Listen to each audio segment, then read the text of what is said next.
ايه الاخبار؟ معاكم كرولو ساني في قناة من تحت الكبوت. هقولك على ايه العدة اللي بستخدمها في عربيتي او باخدها معايا في طرق السفر. معانا الزرادية وقطر والافوميتر عشان لو في حاجة كهربا باظت، مبينة زيادة عشان لو المبينة اللي معايا باظت، وطبعا حساس ايدل وحساس كرام. باخد طقم ولسات صغير وحساس ماب زيادة وزرادية طويلة وقصافة. القصافة بتحتاجها في الاماكن الضيقة شوية بزود عليها. وطبعا مش هننسى مفتاح الصالونسيه وشاكوش صغير. وبتاعة التيل دي اختيار، هتحتاج طقم علنكي نجمة وطقم علنكي عادة، دراع تطويل وشوية مفاتيح صغيرة والكلابة عشان الإفزان بتاعة المية.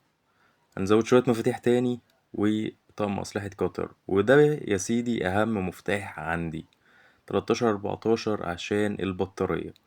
تشيل بيه طش البطارية أو لو في حصل أي حاجة لا قدر الله، دايما بخليه في درج التابلو.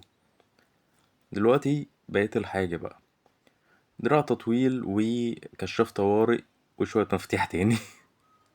هنزود بعد كده طقم اللقم. برضو في حاجات لازم تجيب منها طويل وقصير، زي 32 طويل وقصير والعشرة. هكتب لك على اللقم الطويلة والقصيرة في الوصف. طبعا قلب ترمبة بنزين زيادة تكون جاهزة على التركيب على طول، ولتر ونص مية يا مركزة يا مقطرة، حاجة من الاتنين.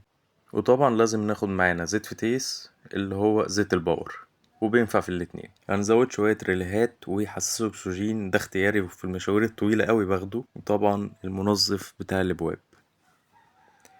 زي ما انتوا شايفين باخد جيركن 5 لتر زيت موتور والكوريك ومنفخ الهواء. لازم أن يكون معاك في عربيتك منفخ هواء. وبس على كده، مع السلامة.